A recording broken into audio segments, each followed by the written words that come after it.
Welcome back, everyone. It's been a little while, but we are at the penultimate point for South. My name is Connie. Alongside me, of course, as usual, is going to be Daniel. We've got a matchup that's been pretty fabled so far this week. We're talking about two teams. One in particular is the reigning champion, one of which needs to prove a lot. But listen, that's a story that's been told so many times. Dan, how are you, my friend, and how's it going overall? I'm wonderful, mate. Great to be back again. Obviously, we were here yesterday, but now we're back for what is the scheduled programming, so to say. We're doing the South Nationals final. So, in terms of the teams right now, we have Colonel Cypher, CDC Inferno. We actually spent a lot of time in the green room discussing, in particular, Colonel Cypher and how they're coming in this year. I know behind the scenes, of course, we've been looking into their roster and the changes because with a reigning champion, you want to see what changes they've made or if they're sticking with the same system because Valorant is an always forever evolving ecosystem. But Dan, I mean, listen, what really is going to be the sort of story here? So, yeah, they've kept a core of 3 players, those 3 being Dan, which we've seen a lot of before, has been the star player, was given MVP in the finals at LAN last year. Corun, again, another great player, also can play controller as and when, if Dan doesn't want to play a particular one, like on their Breeze comp, but we'll get into that in a bit later. And then in Radar as well. Radar has been a great player game in, game out, consistently playing the Sentinel role, always managing to put numbers up, even in situations where you wouldn't really expect that. And then combined with those 3, Connie, they've brought in Carti and Wannabe Aimer. These are 2 players that we haven't seen at all so far, but just from looking at their previous results alone, they have been extremely worked in really well within the team dynamic, and they are being able to still put up numbers, if not outperform that core roster. And the level of importance right now, we mentioned these things, it's because the winner of this is going to land.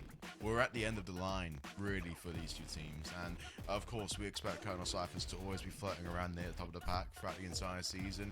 CDC Inferno have got a real mountain to climb here. I mean, last year, they didn't really have the best showing across the board. But it's been a great revolution so far in 2024. We really have seen a nice injection of pace and lots of strategy to even reach this point in the tournament. By their standards, of course, definitely an overachievement, but I'd say that's just the ecosystem and the rotation of players. They definitely aren't going to be running, what we saw last year. They definitely have injected maybe a new IGL into the mix, maybe the coaching staff's improved, because yesterday for the show matches, we actually mentioned in terms of the pickup of Hiccup as a definite sort of threat and a definite good read. So, again, these stories can always overlap and you really can lean into different angles. But I do think that Colonel Cyphers, in my mind, they do still stand out as the best team so far in British Champs. But I'd like to see what CDC Inferno can bring. And if an upset is caused, then wow, chairs to the wall. Yeah, last year they couldn't quite make it to LAN, Connie. They got eliminated in that bracket position in the semi-final, so they've already managed to make it further than what they have last year. No matter the outcome of today, they should be proud with what has happened. But like you mentioned, they are going to want to try to get their ticket to LAN. They are wanting to win this game, even if it means beating the reigning champs. Then that they might just have to do that because they're a team that have capabilities. It's just we haven't seen them yet on broadcast, and so this game they're playing for their life, they're playing for their final position, and yeah, I can't wait to see what they pull out. I think the map selection is going to be the next thing that we really sort of address, and that's going to be down to Colonel Cyphers and in particular how they want to work it. I know behind all sorts of head-to-heads, you have to really consider in particular what are they doing and how are they working. I think that Colonel Cyphers have only really played Bind so far this year. You mentioned to me in the green room. I mean, what can that really tell? Now we're going to best of 3. Yes, this is the best team. But when you play one map over and over and over again, you tend to lose a lot of stature and form going into the others. Because yes, although scrims and practice are so relevant in terms of getting your reps in, getting across, new strategies, implementing even counter-attacks, I would love to lead really into how are they going to, play any new maps, considering that, it's been quite a while. I mean, you say that, Connie, but just looking at the stats alone, in their best of 3 against CCP Lighthouse, the second map that they won was Sunset, and they won that 13-3. Now, if we go off the assumption that Bind is Colonel Cypher's map pick, then in having the Sunset victory in such a dominant fashion, it means that that's probably a map that they're also strong with. But equally, they played Breeze against their opponent the week before that and won 13-6. So yeah, it wasn't nearly as close compared to that 13-3, but it really does still show that their map pool is strong. They have the depth in it, and maybe if you're the side of CRC, you're hoping to potentially not pick either of those two maps going into this series. Brilliant. I think, okay, we've addressed the obvious, and knowing the win conditions for CRC against reigning champions, I mean, again, that's something that will definitely be leaned into in terms of giving the best look possible, because I mean, in terms of the last 2 years, Colonel Cyphers have just been that team that no one seems to beat. And they have, of course, got the correct pipeline. I mean, they've really kept 3 of their core players from the winning 5 last year, which, again, is enough to still have that level of chemistry, that team cohesion, the dynamics available to switch up the play. They can do anything, really. I think it will be a really cool instance when we do get into the maps ahead, exactly how they want to work around it. But I think overall, the real exciting thing here is now that we're in March, we're definitely crossed the halfway point in the season, Dan. We're now in the finals of both North and South. So, LAN's around the corner. Is that not a prospect where you think, right, okay, this is where, you know, everything you've worked for, that's an apex point? But again, another point, Connie, is that with where we are within the South, at least, we're at the finals. But in terms of the North for Nationals, today they're playing their semis, and their final doesn't get played until the 17th of April, right. Which means that the winner of today has so much time, not only across that Easter break, but then even when they come back, to just take it a leisurely pace if they need to, give themselves a few weeks of rest, and then immediately come back, keep on playing and practicing as a team, and then as soon as they know who their opponent is, well, then there should be a load of stats available for them to look at, and then counter-strat going in toward LAN. So that right there is obviously going to be a key factor. I mean, the one good thing is, right, and I reinforce this quite a lot across all esports, and that's you learn to break a habit after 3 weeks. So we're looking at a 3.5 week window here, especially with the set play and the set teams on finals. I mean, yes, South's got that advantage in terms of time, but I think the North can re-strategize a little bit and even maybe fake the VOD in a way. Even if you win the series and go through the final when you've got all the preparation there, you still can access either team's VOD, and you can see exactly what they do. I mean, that's just competitive nature, and that's just called practice. I mean, listen, we're at a portion now in the year where players are a lot more aggressive, they're a lot more confident in the head-to-heads, and even frontal assaults aren't really as slow. You know, I think the play is really picked up. Now we're in March, and there isn't so much hesitation to commit to those riskier plays. Yeah, and I think those riskier plays, Connie, in this matchup in particular, might be what defines it. Yes, we have a team that has been tried and tested, that we know is a dominant force, but from the side of CRC, maybe they might have to try and spice up a few rounds, maybe change the pacing, and just go for particular risky plays that hope that they...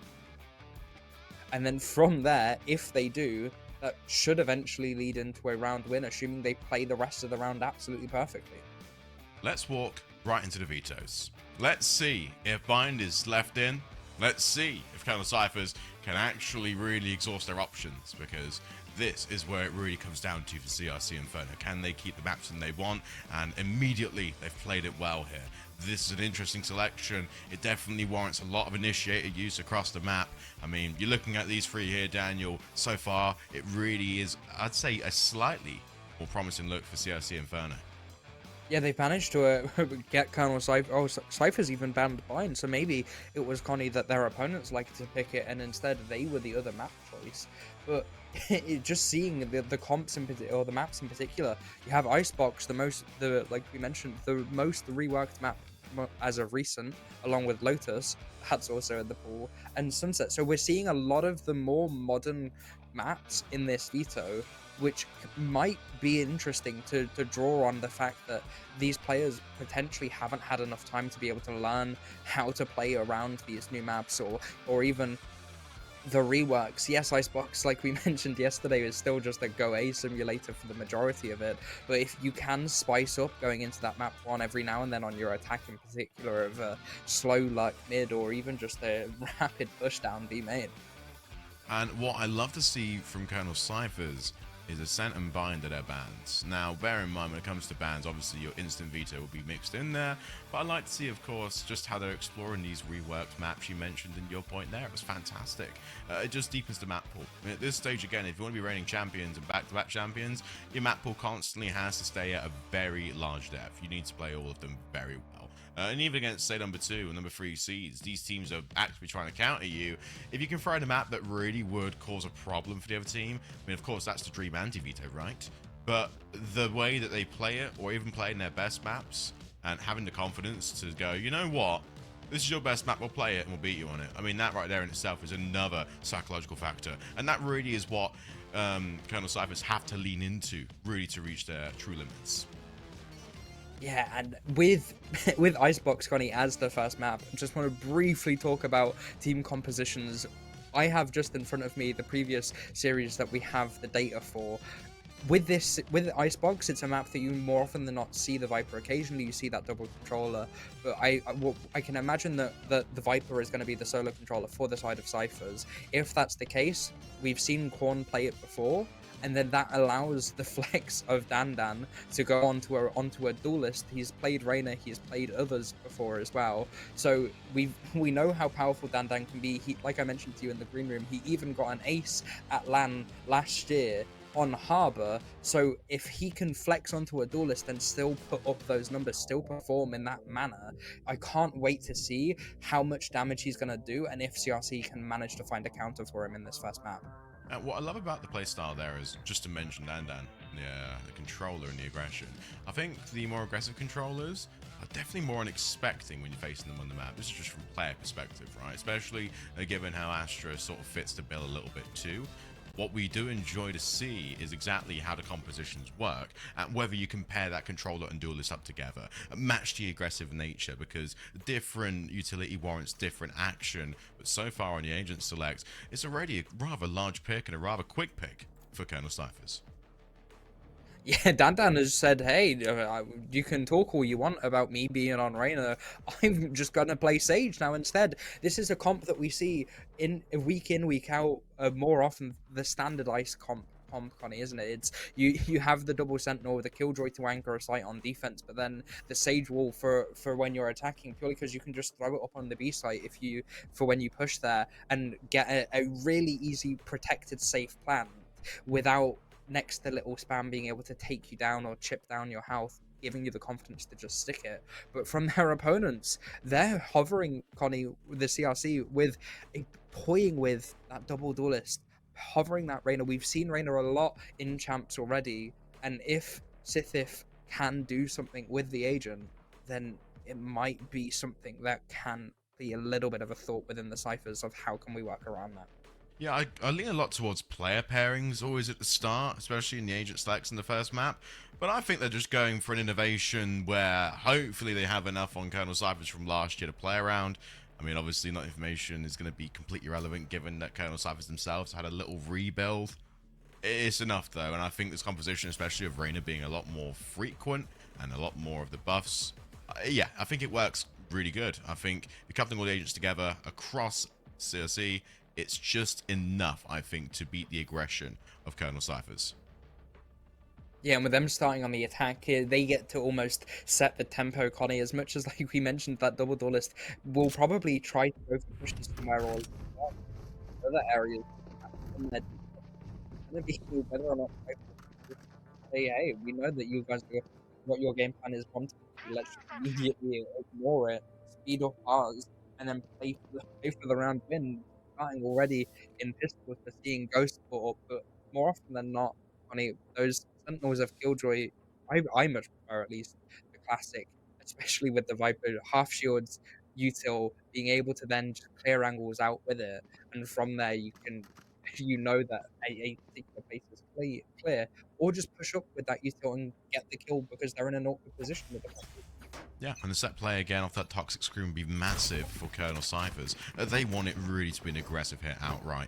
Only really 2 players to defend B from this heavy commitment, but the rotation's equally as fast from...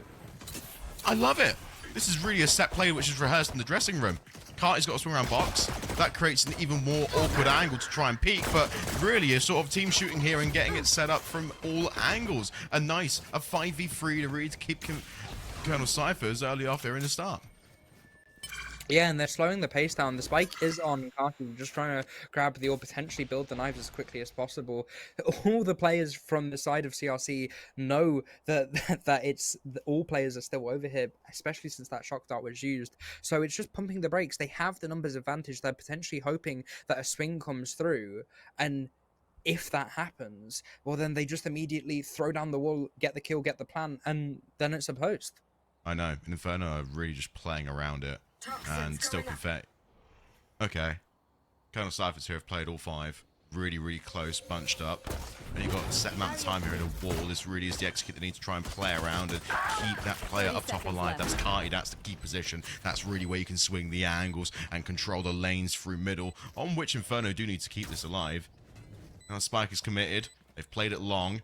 And this really is going to be a battle of peaks and heads. The few pixels that Kati can see really will be key just to make it even more of an isolation. And Korn got 4 that round there. Again, a great entry, and so far a good start for Colonel Cyphers.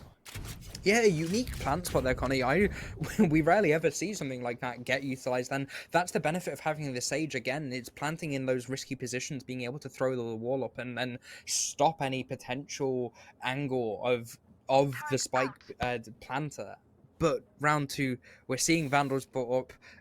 In particular, great weapon. This is what you want to be having from your forces if you can, buying up those Guardians, buying up those Phantoms or Vandals, purely because of how much damage it can do, how unexpected it might be. But Connie, there's 10 players over toward this B site. We're going to see a scrappy brawl in the second round.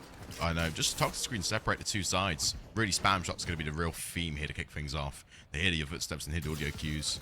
Hero Klim's got to really deal with any sort of pressure, but that will really separate most of the part. A one-to-one trade to kick things off here. Spike, though, reclaimed. That was a bit of a riskier play there from Colonel Cyphers, but it warrants. I just think that Inferno adjusted well off that first round, and the weaponry supports their case here. They're just trying to ply and prick for another blood, because that right there is where you sort of swing the round around, right? This here is just a head-to-head. In essence, Korn's only throwing utility there just to spam a few shots across, set up for the crossfire. That right there is where I can get 2, feed it up straight away. And Kati with 3 that round, gorgeous, 2-0, making it nice and smooth for Colonel Cyphers so far. Yeah, they're showing their dominance. Granted, we're only 2 rounds in, but it just, like I said, the Icebox is go A unless you have that Sage. Having the Sage provides so much safe cover. Yes, the spike went down early there, but it meant that it's fine because we just pick it back up and immediately plant, and you've wasted your util.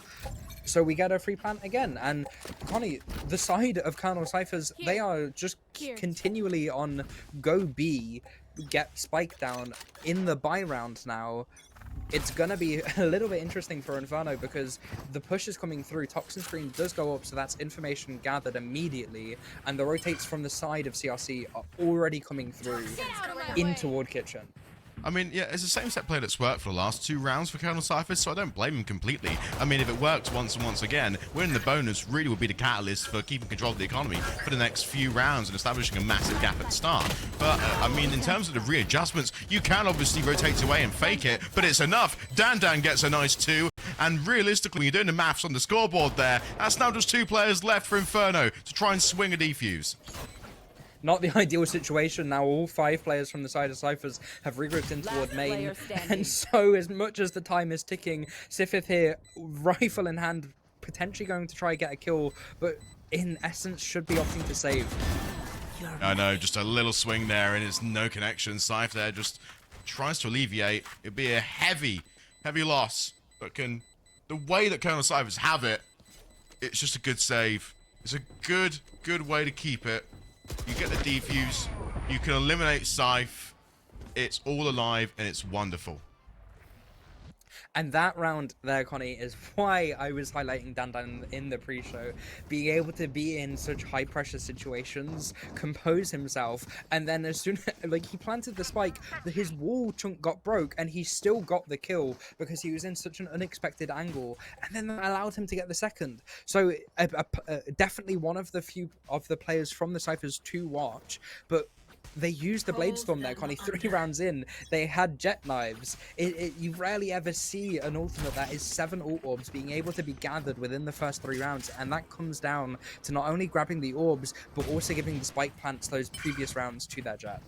I know, but it really is an interesting sort of look here. The only real adjustment for this strategy is that Colonel Cyphers have opted to stick their Killjoy onto A for any sort of pinch through mid, because they're understanding now that Inferno is really adjusting well, despite the head-to-head. That's the same mistake round for round here. We're seeing a pattern where man advantage is established, but Inferno are obviously the first blood. It's not really the best way to deal with it, and again, the correct play call for Colonel Cyphers in this instance: rotate through mid, clear a few more angles, watch the cuts, and keep Carti in a static position where realistically you can get a few exit kills and opt for a plant. Yeah, and this luck is perfect with the Killjoy being down from the side of CRC. It's just gonna have to be players face checking it. Pick found for Carti onto Mr. Doggy and reposition again to get another. It's just absolutely clinical Valorant, Connie, that we're seeing, and Carti's just doing the most for his team in this round. Granted, they are against an eco, so it's not too impressive, but with the amount of damage that's being done, it's almost going to be booning the confidence of Colonel Cyphers. I'll tell you what is impressive, it's the fact that we're now going to enter a 4th consecutive round. Inferno just haven't had the correct adjustments. I mean, they've been great at the start, and the breakoffs look promising in the head-to-head, but it just hasn't been that look there that they really need to have to kick things off here. And we already know Colonel Cyphers have got the presence, passion, and power to win the tournament again. I mean, they're going for back-to-back status here. Yeah, CRC's game plan, Connie, is when they are on a full buy to play the map spread, but when they're on an eco, because they know how in these first 4 rounds how much Cyphers have been wanting to go to that B site, they're just 5-man stacking the B, and so yes, in essence it can work, but only if you get aggressive, and that's the little change in their game plan that they're doing for this round. They're on a full buy, but they're 5-man playing B, and it looks as if there's going to be a 3-man push down main immediately. This is what you love to see. Recon bolt goes out and he tags up a little bit, but that drone there will distract him. That right there is a free pick for Cardi. The swings and the timings on these swings is so gorgeous. They actually had 3 players set up in a tri-peak just to clear angles, and it eliminates nearly all of Inferno. They've got site control, they've got Molotovs there just to clear the exits, and the Sage Wall to reinforce the plan. Now really is what you call the toxic screen and create even more separation. This is a vacuum of information that Inferno really don't need. They've got all to deal with, but Carti with 4 that round takes care of business, and now it's the 5th in a row for Colonel Cyphers. Okay.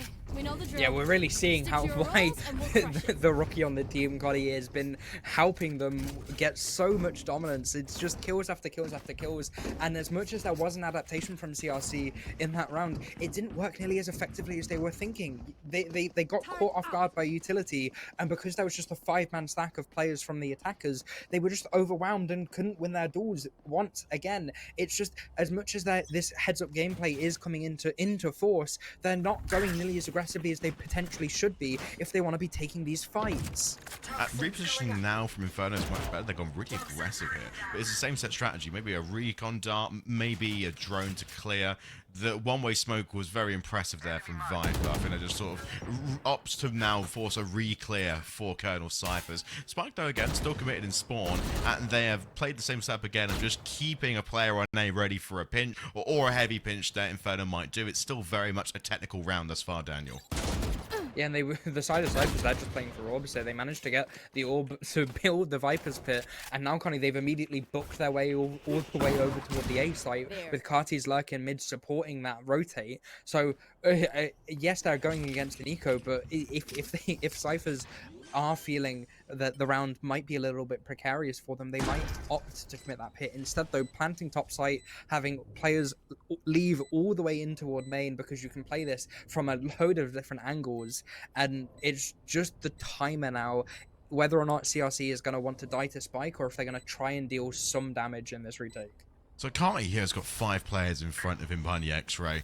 So Recon Dart goes out and Tuck Screen goes up. I mean, listen, it might be an adjustment here, which Dan will initiate the first blood. And again, ultimates are available for Colonel Cyphers. It depends on whenever you want to use them. Still, the spray and the firing squad they are is enough to line up. We're now drawing ourselves back into a 1v3. Inferno and Mystic has only got limited options, no time to defuse. Still, the 6th round there, Colonel Cypher's establishing exactly why they are the reigning champions. Yeah, with this buy round now, Connie, extremely pivotal. What I was just about to say, we need to see a timeout. The timeout has been called for the side of CRC Inferno. They're wanting to cut the brakes as quickly as possible, ensure that they have a team talk about what's going wrong within their team, what might, because they have been doing plays that have been relatively in theory should be working. It's just maybe the interpersonal communication between them hasn't been nearly as effective, and so they've been caught in places with in essence where they haven't been nearly as comfortable. And so in this timeout, they're probably talking, okay, let's try to change something up. We know that they like to go B. There's been rounds where they've started B, but they've rotated A. As much as we are on a buy round now, try and go for something risky, like we were talking about in that pre-show. Try and gamble one or two players in this round to be able to get an advantage, because like you say, they keep on getting first bloods, but then they're not converting the rounds because they immediately then lose 2 players of themselves, losing the numbers. That right there is the sort of penultimate strategy now. If they're going to retain these numbers and at least aggress, they would have to reach the end of their first cycle of ultimates, right, Dan? Look right there, we're so close to actually seeing Inferno have the options available that Colonel Cyphers have taken away from them. Yeah, I think in terms of ults, you're wanting to build them as quickly as possible. You're 2 away from 2 of them and 1 away from the Hunter's Fury. It's just build them, try your best, and in a round where you want to secure it, just commit as many of them as possible. Yes, it will be a detriment to your economy, but that one round, Connie, might just be able to change their confidence entirely. You don't want to start a best of 3 series off in such a dominantly losing fashion. I know, but it's the same quick take we saw from the first few rounds, and very much a staple now for Colonel Cyphers. Top screen separates information for the most part. A few spam shots behind the Sage Wall, but that's a big kill. Mr. Doggy takes out Dan, and that right there could be a swing factor. It forces the Viper's Pit, which of course was saved at moments like this. A counter Molly just sort of holds back. They've reclaimed Spike. Now, again, this is where repositions come in across the map for Colonel Cyphers. They're actually bringing Killjoy into the assault, and now if you are Colonel Cyphers, you've got to play around set strategies. Now in a 3v5, it all comes down to forcing those close quarter fights and making sure the utility is doing enough damage onto Inferno, because they are in pole position here. They've got every single avenue to exhaust, and realistically, these trades just aren't enough. A 1v4, and despite it all, it was only some consolation kills, a defuse to wrap up that round. The first for Inferno, really well done, a tidy finish. Yeah, Connie, in that timeout, they were probably communicating, telling themselves, like, hey, just hold util. As soon as we hear the spike plant come in, if we're groups up as 5, let's use our util one after the next, and that's exactly what they did. The paint showers came in after the first kill, so they shock darted first, paint showered the second, and then all of the ults were used. That Raze ult in particular allowed for so much pressure in that retake, and that's exactly what you want to be seeing. But their economy, Connie, isn't the greatest once again, only managing to keep 2 rifles. This is another swing round that they are going to be needing to winning from the side of CRC. And a much slower round to kick things off here, Daniel. It's very technical. Only a drone's being thrown so far, but Colonel Cyphers here are just opting really to get the first blood this round. This is very different in terms of, you know, forcing utility being thrown early and then just dodging it and then throwing counters of your own. This round is really just sort of a battle of 2 halves. And I think the biggest issue that Inferno are facing currently is they're not having that nearly as much information. They're having to have players push out like that to be able to just gather the information, and then more often than not they're losing those doors, and then they're losing all that information, and then, hey guys, there's a bunch of question marks all over the map. I know, and that first blood is obviously not what Cyphers want. And we're starting to see the metrics change slowly towards Inferno, and again, it was a case of the reason losing the round, despite having the same sort of fragging power, was down to, you know, that advantage which Dan now restores. Yeah, perfect opportunity to use that resurrection, just get that 5th player back online. You don't want to give the numbers advantage away so early on in the round. 30 seconds left. The site hit looks as if it's going to be coming in toward the A, and there are 2 players here from the side of Inferno. Hopefully, Connie, they can mount a strong defense, but against the lockdown, it's going to be incredibly tricky. Still, though, they managed to aggress forward, and the entirety of Inferno have to try and lock off top and make sure Nest is cleared, because the speed of which Cyphers are taking these sites is impressive. You got to call in the Hunter's Fury, that's why Dead Hand's making the play, and still, though, in terms of the trades, it's a 2-1. Defenders actually win the round from... Oh my goodness me!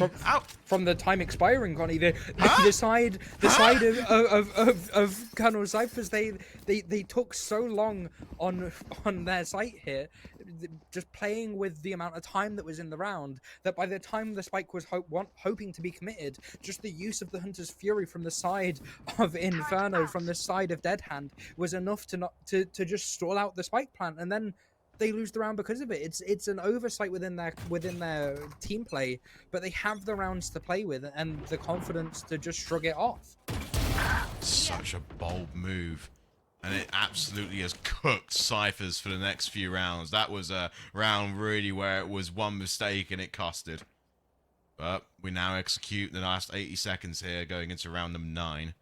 Careful. And it's just the same sort of B setup, but less utilities have sort of cloud the sight here from Inferno. That first blood will go Cypher's way, and they just play off contact. And a few swings. This really is where, you know, the pit was used for the last couple of rounds. Hasn't really warranted the same sort of success they were looking for in terms of retaining players and getting kills. Whereas now we're just sort of timing utility and putting Carty in an awkward off angle.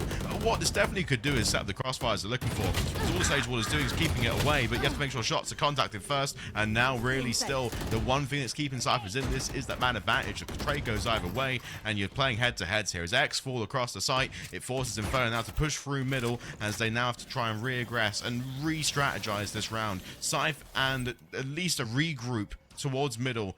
The toxic screen separates the two teams, and now you're just playing for that plant which will come in. And with the positions the players are playing in, Connie, it's effectively a 3v1 and another 3v1. There's the first picked up. It's left now all onto Dead Hand. And he has the most amount of work cut out for him, having to root out all of these players playing in complementary angles and holding crossfires. Dead Hand, just playing for the clears now. Notice that after the alarm bot, it was well worked, and Radar had that already in mind. I think that was a beautiful execute, and Cypher's getting another round back. So we are, instead of having a 6-0, a 2-7, and definitely a great last couple rounds off of the timeout for Inferno. Yeah, and the side of Cyphers, they don't have any ultimates nearly online at all. Maybe they're hoping to build them in these last 3 rounds of the half. But Inferno, Connie, they have 3 ults available. Granted, yes, one of them is the Rain ult, so it's almost a cosmetic unless you're in a clutch or you've used both of your Devours immediately. But the Viper's Pit and the Lockdown are 2 really pivotal ults for the defense to be able to just make an amazing retake, because you throw the pit down, you then have the spike in your pit, almost free defuse more often than not, and then a similar situation with that Lockdown. You place it, and all of a sudden now the attackers are forced into awkward positions where they probably can't defend the spike unless they have lineups. Same execute again we see from Cyphers, but this time the difference is Inferno haven't decided to commit all 5 players. One there is still anchoring hard on A. Carty there has got a good angle there to get the long-range fights if need be. The Killjoy is gonna at least acquire a Lockdown. This is huge for Inferno in terms of retake. So Carty needs to find a good few exit kills. Gets 1, but in terms of it all, it will force more out of the team here. The trade is gonna be at least an exactance, but still it's enough. A 4v3, which Cyphers really relied on Carty there to get a few kills. Positioning wise, wasn't expecting to play. It works. Now, you've got to defend.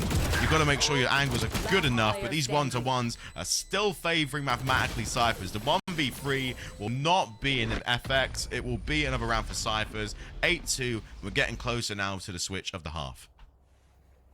Yeah, and with how close we are, the conversation will switch now from what are Cyphers doing really well to what Inferno need to be improving on going into these final 2 rounds, and then when it switches to the half. They have, like I mentioned, they have good ideas, but I think the biggest shortfall, Connie, is their retakes. They're not nearly working as well together with clearing out angles, with being able to just speed up the tempo. They're giving Cyphers too much respect with those retakes, which is then costing them so much time, and then they don't have it to be able to defuse the spike.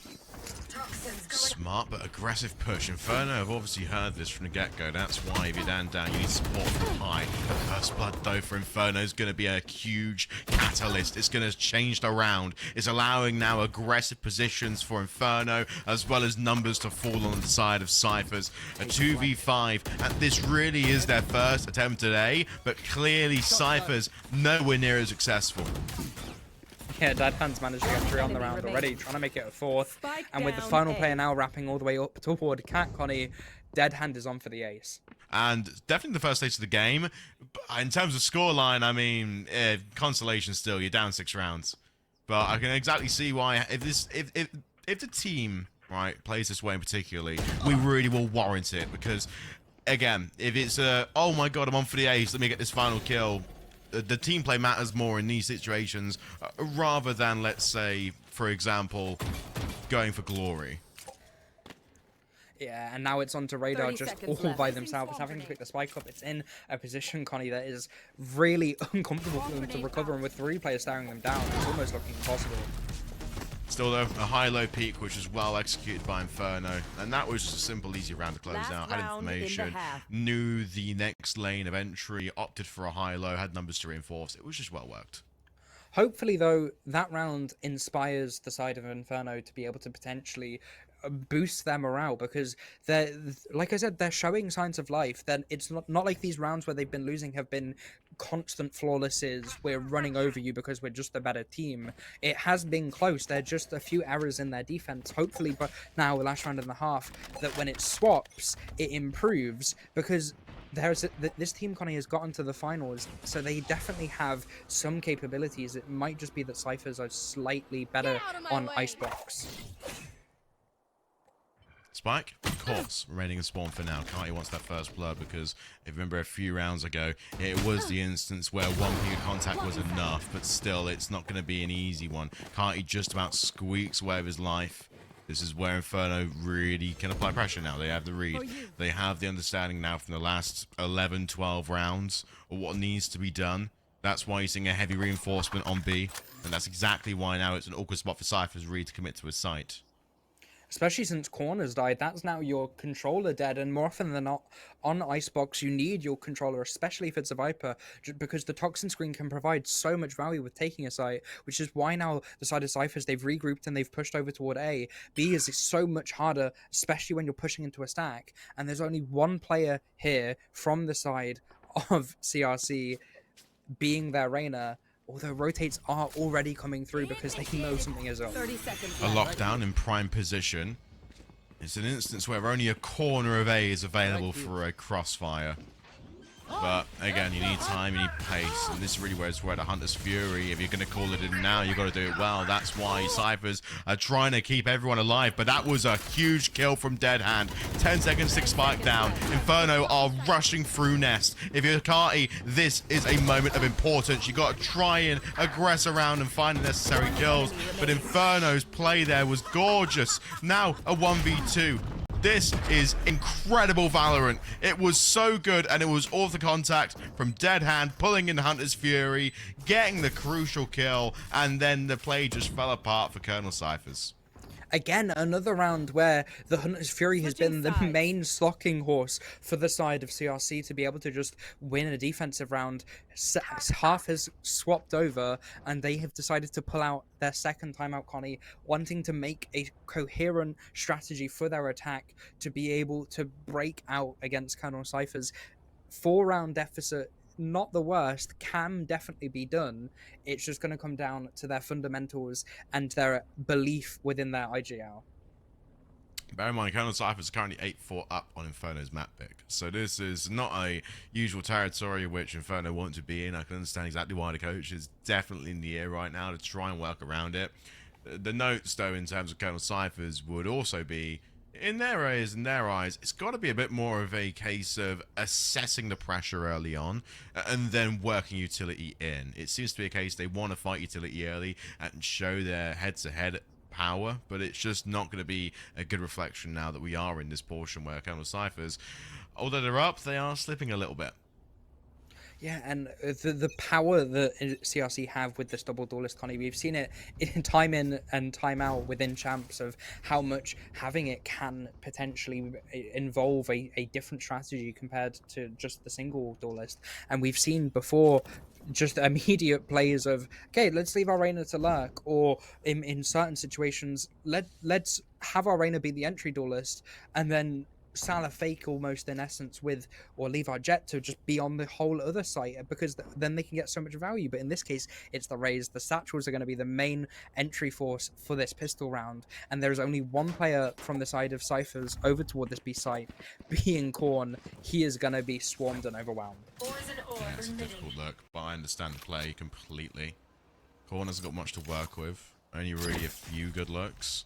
But I'd say now that the heavy gamble stack that's paid off, even the shock darts, just to really read the pressure, this is a nice round, which Inferno clearly have played for. They're copy-pasting a page out of Colonel Cypher's book. This is a very heavy aggressive hit, although Spike is definitely going to be one of those things that needs to be constantly reclaimed. A trade either way, and a lot more aggression in Inferno in this instance. Cyphers are only setting up now just for another angle and another trade. The 1-for-1 trade heavily advantages toward the attack. It allows for you to bid, like what we're seeing, just cut that noise, potentially make question marks over toward A, since the KJ util is only watching mid. Although players are there now, maybe they're thinking a cross could have happened within the time we had gotten to it, but instead the toxin screen's going to come up, that call's going to be made, and the spike is going to be looking to be committed. But with 30 seconds left, it's going to, if spam comes through, Connie, that's going to delay it even further. Few shots only really aggressed. Dan gets one, but now really comes to the line, and Carney's got great initiation there. It's only down to one player left. Scythe has still got Spike, but in this instance, it really is going to be a head-to-head. You have to read and clear all the angles. You have to make sure again that one choke point is red, and the way Scythe has it is only really a long range, and they're being so disciplined here, Colonel Scythe, to try and convert the round. A nice double peak in the end, but with some damage coming through either way as Dan cleans up the round. We're seeing now the second round in the second half. Yeah, it was a lovely play to begin with, but from as soon as they halted all of that aggression, they cut that noise from the side of Inferno. Their fights, Connie, just didn't go their way, and what looked like, or what should have been their fifth round on the board, ended up finishing in such a bittersweet way for them that it's not going to be looking good, especially since you had that timeout right at the beginning of that half to be able to make an idea, make a plan, and yet it wasn't what the outcome that they were expecting. This is unique. Inferno here have gone for a slightly different attempt after that first round. It was a great break-off though. But Cyphers have regressed very much onto B. The one player there is just initiating maybe a pinch or a trade, but it's still heavy towards A. That's where all the utility is. They had the read from the get-go. That was their set play. Now they've got to adjust in the mid-round because Inferno here have got plenty of time to work around and even make a push. Carty there, swinging high. Has at least a read on one, opts for the spray in the second, but it's just enough damage there in a single trade either way. Yeah, but with the rifle picked up, Connie, that's a lot of firepower. Yes, the side of Mr. Doggy is only 20 HP, but if it can be passed off to someone else within the team, or a second pick can be found, like what's attempting to be happening in toward mid, then damage can be spiraling, and maybe there's some kind of foothold that CRC now has 4 versus 4, and the spike is being collected and pushed in over toward the B site as the rotates from the side of Colonel are going over toward A. This here is what we call a ships in the night moment. Both teams here are just gently passing each other with no real interaction, other than Korn, who actually has got some good anchoring position, but it has to be through the toxic screen, and again a rotation and play call needs to come in effect. That's why now we're seeing at least head to head a 2v3 and a player in middle to pick up pinch for Inferno. Just the regroup of players from the side of Colonel Cyphers. They're hoping to not give away any more guns. They know that that 8 Vandal is on the side of CRC, so they're going to try and root out as quickly as possible before the retake comes in, and that's exactly what's going to happen, Connie. Yeah, I mean, again, there isn't no way to put it other than a little 4 wipe, and that right there is Colonel Cyphers cleaning around there for some prime positioning, Dan. That was, I didn't want to give it too much accent, but that right there was enough. I'd say enough to get the read and warrant then the aggression.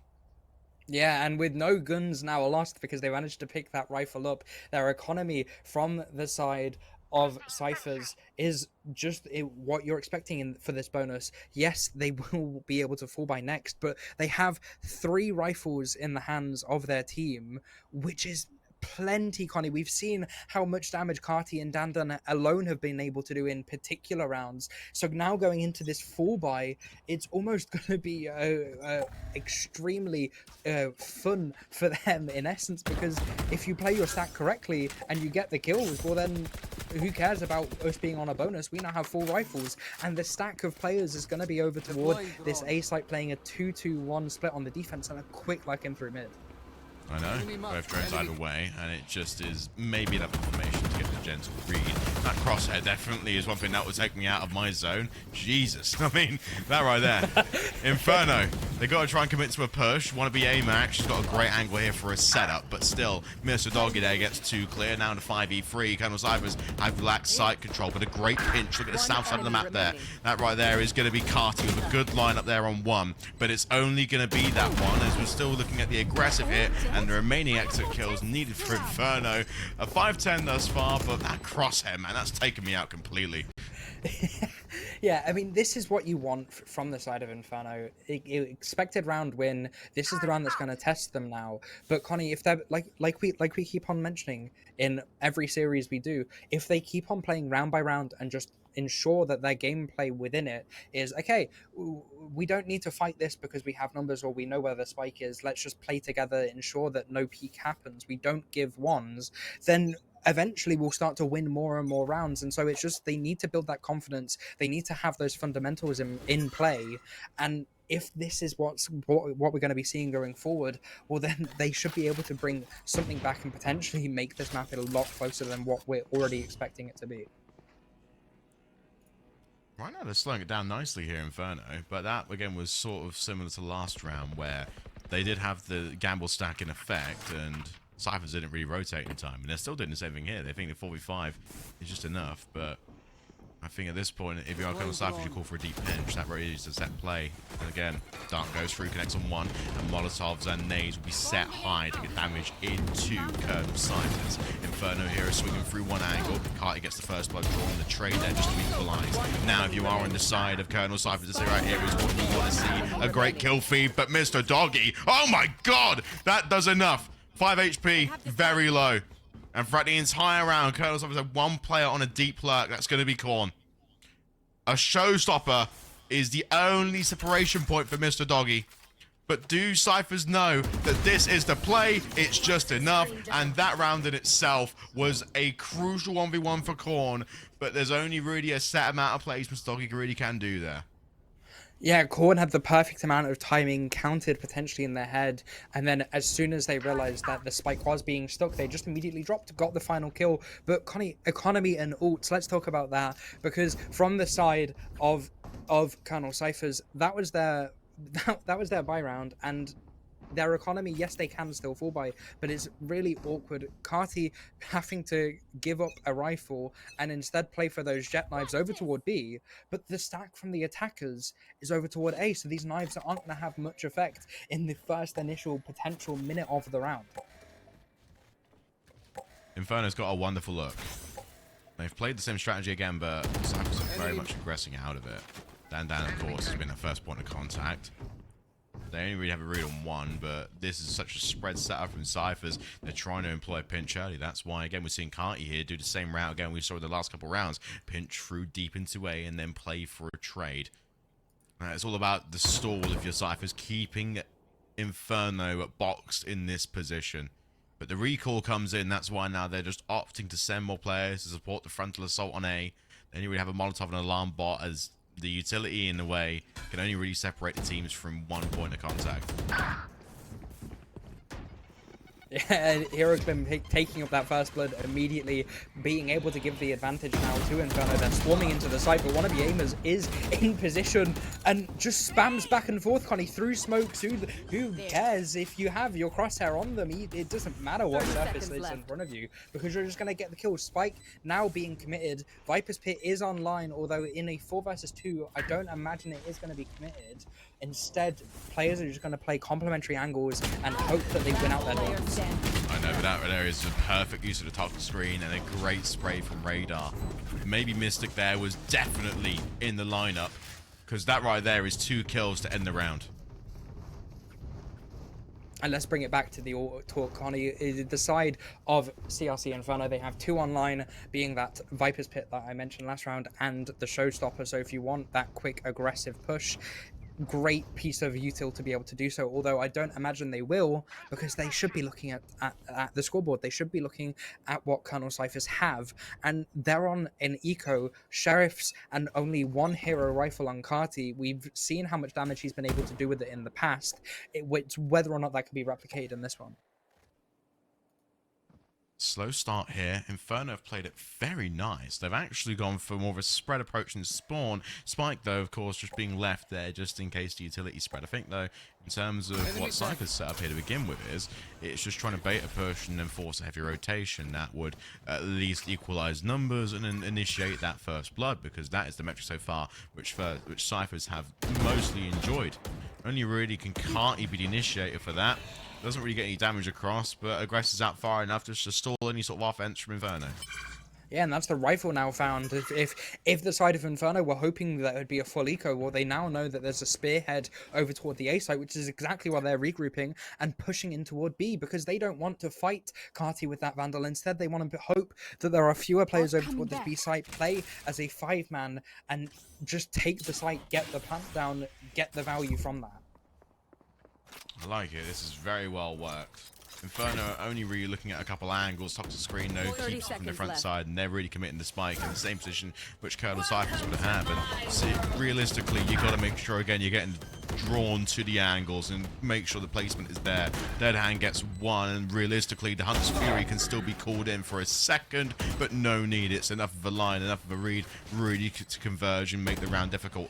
That Viper's Pit 2 blocks off a lot of angles. Mystic there just trades it, but it's a 4v2, and Inferno have just capitalized and equalized across all avenues of gun control. This is really impressive, as only wannabe aimer is left alive in what is set to be a round for Inferno. Yeah, it's almost as if wannabe aimer here is just trying to not only trap their opponents in toward this Viper's Pit, hope that they die to spike, but then also just save onto this rifle, hearing all of the footsteps. And in that round in particular, this is the issue with not having a Sage when you're on the attack and hitting over toward the B site, because in a round like that, you're having to commit that Viper's Pit, Connie, just to be able to take the site and get the spike down. We saw how easily it was from the side of Colonel Cyphers just to be able to place the wall, get the spike, almost have no challenge whatsoever. But without it, it does make it extremely difficult. And more ults have come online again. Hunter's Fury now from the side of Inferno, along with that Empress, again, an ultimate that can have a load of impact on the attack, but more often than not, you see it get used in clutch situations. Revealing area. Nice set play here. I think the Cypher just want to get recon straight away, but this is a clear read. A heavy gamble stack on A for Inferno.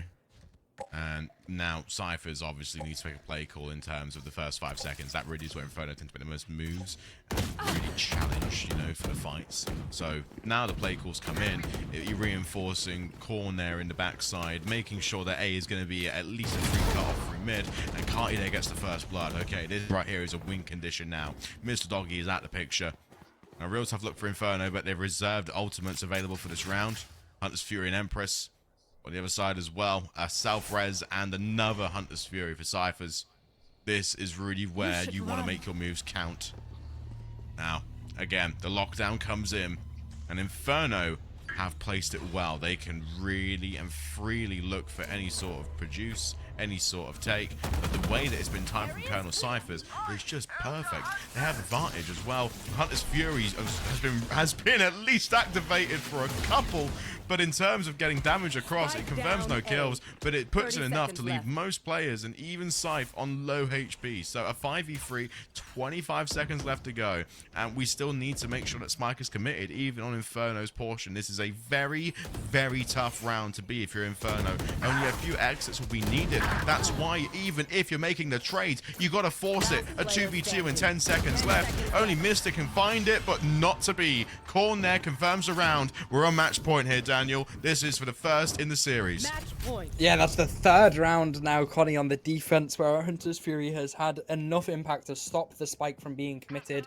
It went down over toward that fridge and dice position, and then it was just watched for. And yeah, you wanted to get it, but hey, there's slows there, so you're even. It's a really tricky place. And instead of them taking the fight, they wanted to get the spike, but there wasn't enough time. So the decision definitely should have been take the fights, win on kills, not on plant. And again, it's just these fundamental issues and thoughts within the side of Inferno that maybe aren't getting them the round converts that they potentially should be compared to Cyphers. I know, and this right here is a response for Inferno. They've gone even faster onto A this time around.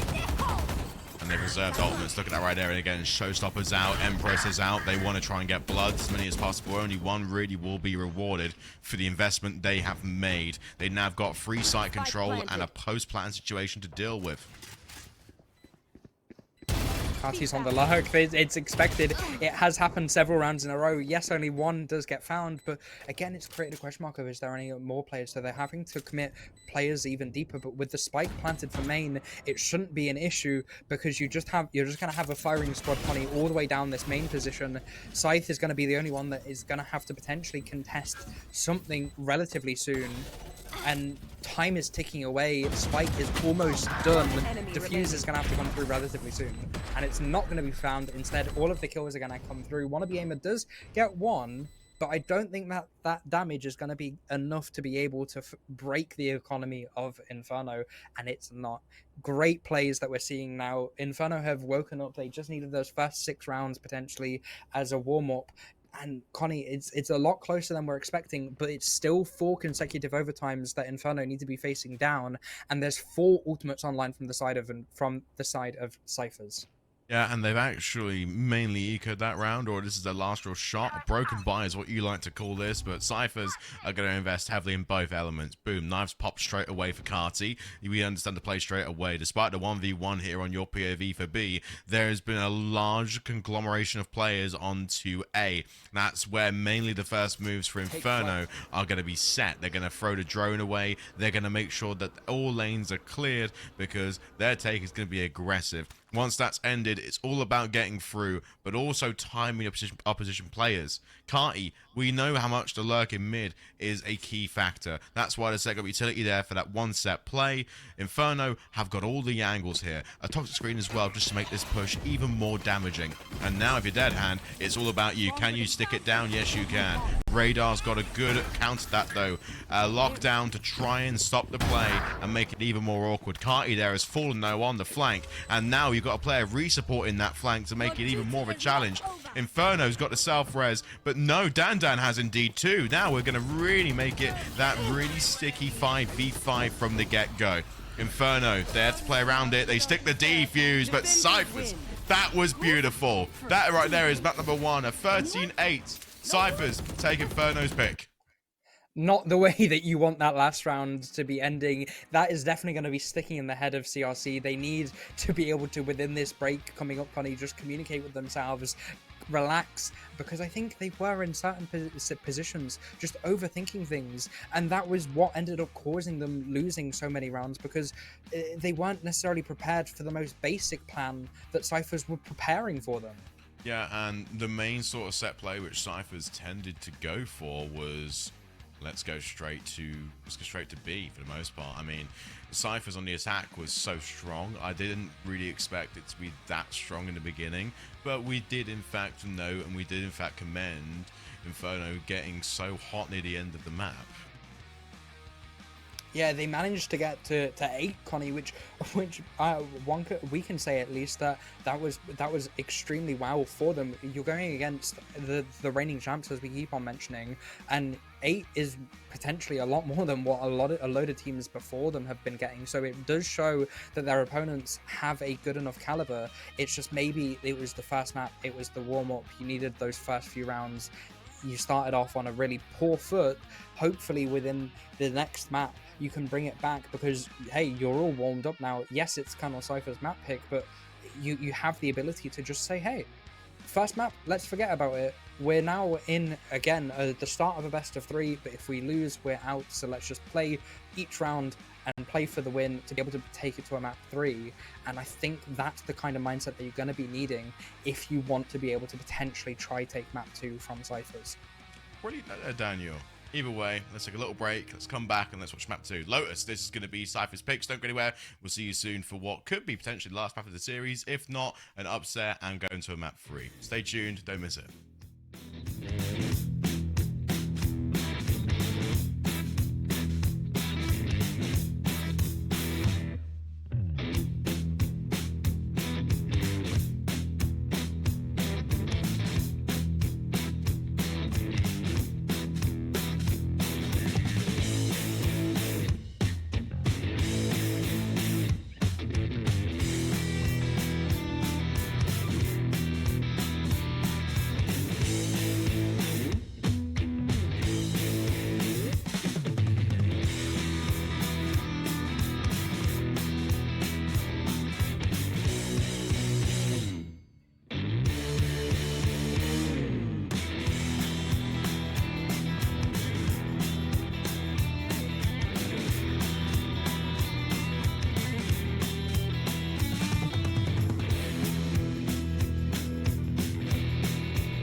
Welcome back, everyone. If you're just tuning in, this is the grand final of South. This is between CRC Inferno and Colonel Cyphers. Winner of this will go through to LAN. We are on to the Lotus, map number 2. This could be one of the more intense maps. This is Colonel Cyphers picks, your reigning champions of 2023. I mean, damn, without further ado, let's get right stuck into this. Yeah, we already seen from the side of Colonel Cypher's 4 agents already locked in, being the Viper, the Raze, Chamber, and Sky. Obviously, still, Sky nerfs happened. It's still a topic of conversation within the champs, purely because teams are still picking her. She has a load of value, especially when combined with a duelist like Raze. But I think on a map like like Lotus, unless you're playing for comfort, Breach more often than not is definitely preferred, especially since you're starting on that defense. So it's going to be interesting to see how the dynamic of the flashes set up their players to be able to get on and off of angles. But the regrowth is something that is extremely powerful, Connie, in rounds like the pistols, where you've taken a little bit of damage, but it's fine because it's been healed up, and all of a sudden now you're back to 100 health, and the opposing weaponry doesn't do nearly as much as what they think it might, because they assume that you're 1 bullet when in fact you're full HP. Other than that, though, from the side of CRC, similar agents being toyed with, being hovered, some already being locked, the Viper, the Chamber, and the Raze. It might be a mirror matchup, Connie, in which case, yep, it is going to be, in which case, it's going to be a battle of which team not only has the better game plan, but who is winning their aim duels more than the other.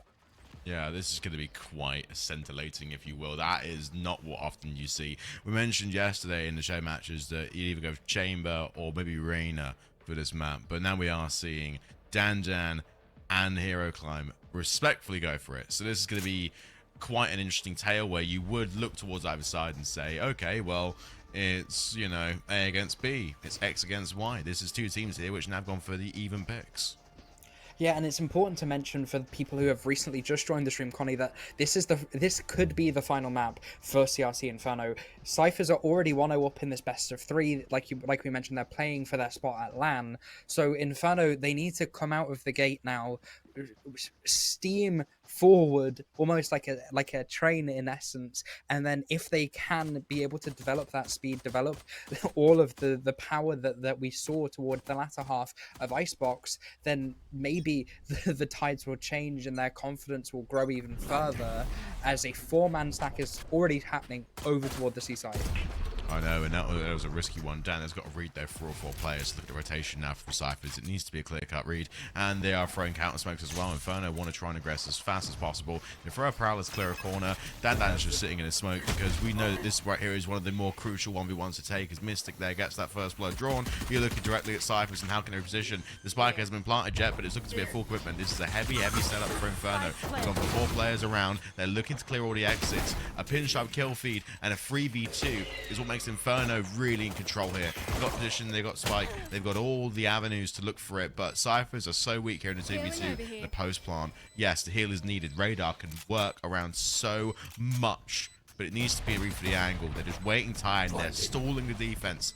That is Inferno's game plan here, and Radar has gone very aggressive here. They've got the flash available, they flash it straight away, and now it needs to come through the swing, but Hero Climb has got the first, and a double peek there for the second. Inferno get that first round, which was so good, and very much more of the hectic round you see in Valorant. Yeah, hopefully, Connie, this is a good sign for them picking up their first pistol in this series. Cypher's got both last maps, so if the same trend is to go off, maybe there should be some kind of essence that we can read the tea leaves, so to say. But I love pistol rounds like that, really scrappy, really in your face, like you mentioned, kills back and forth, and the force is coming through. Where before we were seeing 2 Vandals, this one we're only seeing 1 and 2 Bulldogs. It's very much a straightforward ask, but Carney gets that first blood regardless. And even opts to dodge the flash as well, because this now is going to be a real interesting look. A 4v4. Inferno have got one real choke point to work from in a toxic screen just to keep himself separated from any sort of reposition that Cyphers might have. They throw a Prowler onto site, they throw a dog onto site, nothing works. So yeah, okay, it's going to be a clear read and a post plan. Cyphers here actually opted to bunch around with a deep flank from Dan in the south side of the map. Spike planted. Yeah, it's going to be the thorn in the side with all players now buckled in from the side of Inferno in towards Sight and Tree. As much as they have the better weaponry, positions like this aren't all that important for how their guns want to be fired. Because if you just get swarmed like we saw on the pistol, well then that's just guns picked up and then you lose the round. But Dead Hand doesn't want that. Instead, opting to just hit 2 headshots in a row with the Guardian, clean shots at that. Although they're going to have to try to either take this fight or exit quickly, but Dead Hand doesn't want it, Connie. Instead, getting 4 on the round, putting their team in the driving seat like we wanted to see. And if your aim is coming out after that first game so dominantly in the second, then it's great to see. It's good signs of life. And this is the round that's going to test the side of CRC Inferno, going against a full buy Odin in the hands of Radar, a weapon that I personally love, especially on a map like Lotus, because so many of the walls over toward A are paper thin for that heavy penetration weapon, and the amount of chip damage it can deal can just break shields when you're on a bonus. Flash goes out early. Inferno opt again for the same A hit. Very heavy stack. Only one player going through mid. Cartida's got a great line, and a 1-to-1 trade will make it a 4v4. Still, they're not stopping the aggressive steam train, which is Inferno. They're opting to go straight forward onto A with a few smokes to re-clear from Cypher. It just stalls, and that's what they need now again. When it comes to these heavy attacks, you have to do what you can to stall the play and reposition your players in better spots to take these heads-on fights. Now, it's all down to really how do Inferno play this time? 60 seconds and a much slower take. Here.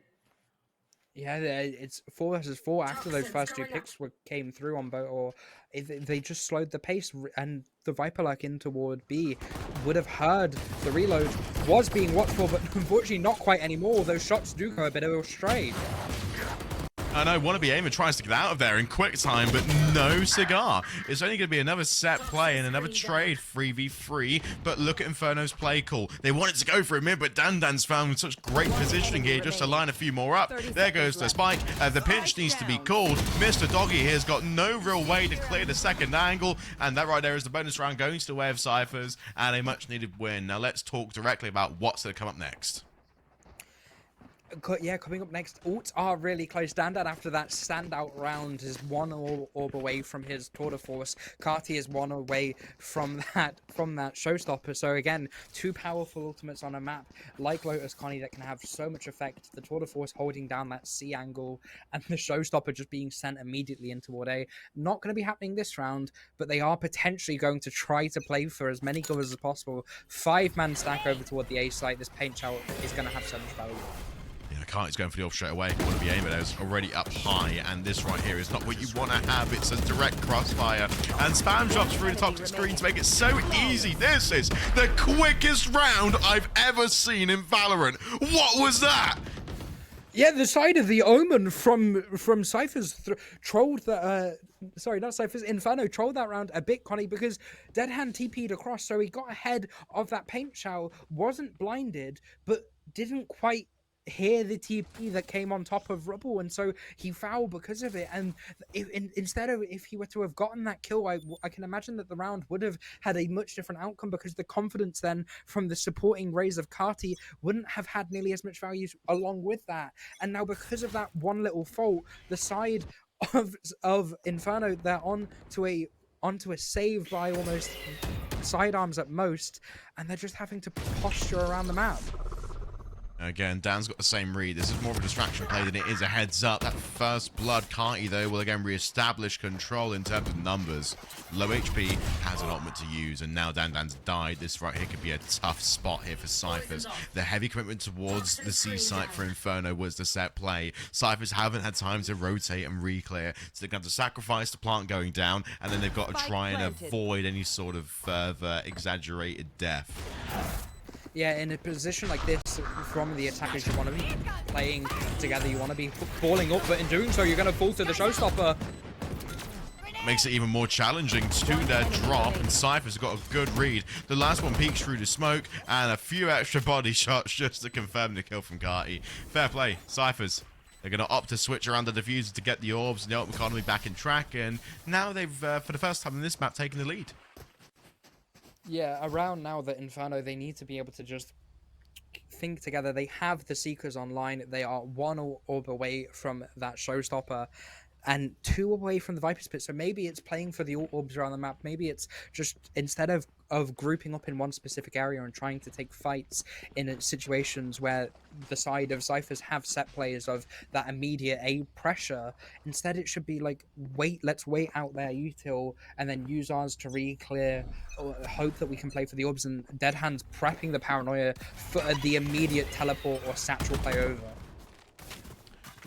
Nice bit of utility thrown there just to bombard Inferno. It's a grenadier sort of setup where they are just lobbing nades in the hope that no one will push out and damage is dealt, although we're still sat here with the same scoreboard at the start. Wannabe Aim has played it very careful though. Needs to watch out for the barrel because this is very much a positional play. And that set stun and that set paranoia is so useful. Times the first, but it's only going to be a split trade. And despite all of that set positioning, which Cypher's had Inferno come out on top here with man advantage, and they're just piling on the pressure and executing one of the greatest floods you'll see today. They've gone straight through the site. They're throwing nades now to clear the re-entries, in which Cypher can opt to go through the north side of the map and even through any further cuts through mid to try and aggress onto site. This is now the post-plant setup they're going to go for. Very much a heavy door-to-door, wall-to-wall setup. Yeah, we're seeing a very different CRC Inferno from that first map. It's almost as if they've woken up. They finally realized, okay, it's fine. We're starting on the attack. We can set the tempo. We can make the pace that we wish.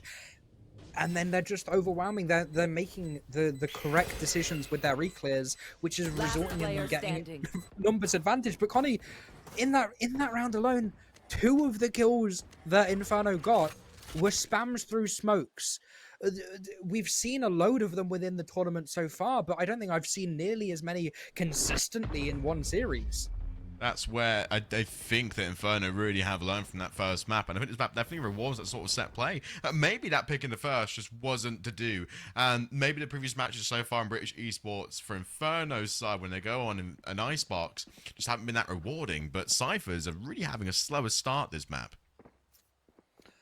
A slower start, but that, Connie, I suppose it's because they're on their defense. It's as the side of the double controller. Yes, it can be spread quite wide across across Lotus, but it has a load more benefits over toward that attack half compared to the defense. And the only benefit it has on the defense is when you're wanting to retake. Well, if you've used your Viper's Wall and Orb, well, then it's not that big of a deal because you have your 2 Omen smokes that have all come off cooldown, and it's almost extremely difficult to be able to push through to stop the defuse unless you're spamming smokes. Wannabe Aim is playing it careful through the backside, and this was just to make sure, again, that information was there, because that was only one Phoenix flash to really instigate the play call, so that's why only one player's rotating over from Cyphers. Still just going to play and opt their trade in the smokes. Still though, look at this. Seekers, Showstoppers, so many ults to work with here, Dan, to try and break through onto site, but neither team yet really pushing past that midway point in the map. Yeah, and there has been no information gathered from the side of Inferno, so they're just going to be getting kills through doors. Trade will end up coming through. But Connie, they don't know how many players are over toward this A site. They've managed to get 1 kill, but there's still 2 deep on site, and a player that's rotated all the way through into stairs. Yeah, I know. Just 4 X-rays right there. Wannabe Aim has got the first point of contact. The paranoia has been thrown and a TP into smoke just to reaffirm, but it's still just the same spam shots that you see through the wall. Corno's made a great play through middle to get 2. Despite the trade and the immediate re-pressure from Inferno, it's now going to tie things up. Dead Hands got Wannabe Aim out the picture. Radar still play around with utility from the set play. A classic against the Vandals, not the ideal move, or maybe even so, it's just going to be that Odin versus an op. Scythe there finds 1, and only really can maybe the readjustment get it done, not to be. Inferno to get the round through, and even more credits on the spike plant. This is great what Inferno are doing. Yes, they pushed into the stack, but they ensured that by the time they managed to get onto Connie, that the side of Cyphers, they were too frightened to be able to take the duels. Instead, they made the call of just backing up, trying to play a retake. And yes, Korn pushed out and managed to get 2, but that heroic wasn't nearly enough. And so it was a really awkward position where an Op and an Odin were in the retake. And it's not really the most ideal guns because, yeah, the Odin has such a big barrel, but it's so easy to be killed when you're in close quarters. We should just make it a bit easier now. Cypher have got all the reason a tour de force available Dan's so key there, gets a first blood drawn, but doesn't read the pressure properly. I think Mystic's more than happy to fall there, albeit now Tour de Force is just a little bit further away, and they've got the clouds and toxic screens just to slow down the round. They also aggressed now through the south side of the map. It's just a real split timing here through middle, as we are seeing the push coming in to C for Inferno. Only a lurking player from Cyphers is stuck there in the south side of the map in the middle lane. So now at this point, if you are Cyphers, you want to force this really big grenadier approach, throw the utility onto Inferno and force them back onto Carti. This is where the play call can be really effective, and then again, another trade comes through, and Dead Hand missed the entire play call entirely. Yeah, it was awful timing from the side of Dead Hand. Carti now noting players are rotating in through their spawn. So with 3 left alive from the side of Inferno, the call is definitely probably being made that the hit is going to be over to the A site. And as much as rotates have come through, there's only 3 out of the 5 players from the side of Cyphers. So it's an even in numbers as of current, and 30 seconds left. The spike is going to have to be committed. Showstopper's being popped and just posted in towards CT. Not going to find anything, but they now know that that area was clear for that brief second. I know. This is incredible to look at. Tour de Force now is still being popped. And again, a big kill, because that trade there for Inferno takes out any sort of pressure that wannabe Aimer had in the map. But as the trade sort of piled on, it just was too much. And Cyphers there can bring it back to a 4-4, slow down the set play, and really close out the round, where Inferno just had a tough look from the get-go. The Tour de Force was that catalyst. Yeah, but not only that, Connie, but it also boiled down to Dead Hand. The unfortunate timing on that pick in towards CT as the rotate was coming through, and then not being able to get the trade resulted in such a big issue for the side of Inferno that they just had to gamble. And yeah, they lose the round because of it, but coming into now what's going to be round 9, they have ultimates online, they have the ability to potentially get something done. The Tour de Force of their own, and the Viper's Pit as well, a great piece of ultimate on a map like Lotus, where the sites are so compact that if you just all play within it as a team, it's almost unlosable, assuming util has been thrown from their opposition. Yeah, Dan has read a few pixels there on the screen there. Tight angles, but Korn and Dan have timed it perfectly. The same 5v3 that we saw in the last round. Inferno couldn't quite muster up the courage to get the clutches out the back. Now, Cyphers, they've got enough pressure here on C just to warrant a head-to-head fight. But they're also reinforcing A, because I think in terms of the reposition, they have the heads-up knowledge that Inferno, more than likely after that original B, don't want to take the same play call again. It was too messy, too scrappy, and it was a bit more of a risk. But we are really seeing a slowed-down version of Inferno here. Yeah, Inferno, they have to cut all the noise from now because they don't have any information. They don't want to use Sky Flashes to be able to get it because it gives away one player's positioning, but also it stops any potential to support them when they go to take the site now. Instead, Connie repositioning in toward B main. Yes, wannabe Aimer is here, currently in his smoke, and there's the contact of the trademark to be able to be played off if a push does come through relatively rapidly.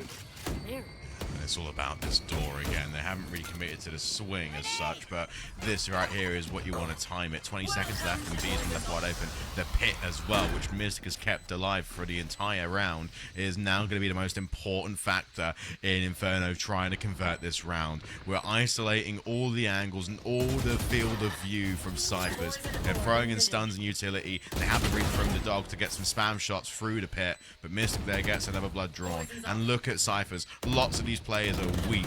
This really is where Inferno can at least capitalize a few more trades. We're down to a 2v2. Cyphers in a 1v1 is not going to get it done as Mystic held down the trigger for the last fight, and that right there was Inferno re-strategizing perfectly on B. And that's what I mean about the Viper's Pit. It's a piece of util that can have so much impact, especially toward that B site with where it's thrown. It flooded in over toward Waterfall, which meant the 2 players that were coming from C Connie had to take so much initial decay before they even got to players, which made them so much weaker, only 1 or 2 bullets, and then they all fell. Now, and they won the round, CRC won the round off just that 1 ult alone. Now in round 10, they're popping the Tour de Force, and they're hoping to potentially have some A pressure, but with it one-wayed off, it's going to be extremely awkward since there's no paranoia to re-clear, and the spike is coming over toward the B site. And I like this idea from B. It just is like Cyphers don't have a setup ready for B, do they? They go for A or C, and when they make the hit over to the middle of the map, this central positioning is so tailored to Inferno. The first blood is drawn, Mr. Doggy takes out Cardi, and again, the pit is recalled, but this time for Cyphers. So now you're playing off the heads-ups. Mr. Doggy's got a good initial read and positioning there to take the kill. A 2v3 for Cyphers on the initial trades on B, and still the Hunter's Fury was not to be. The tour de force is the new man in town, and Dan cleans up the round to make it 5-5.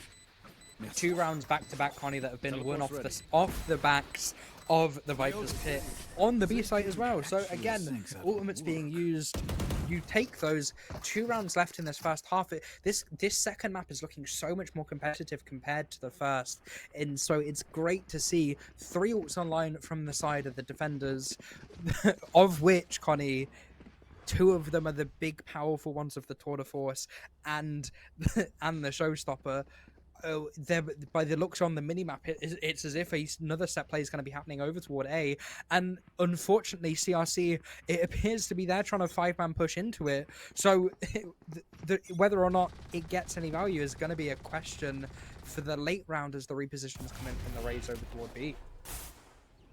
It's an impressive look thus far, because Inferno have really played it directly on these pixel peaks.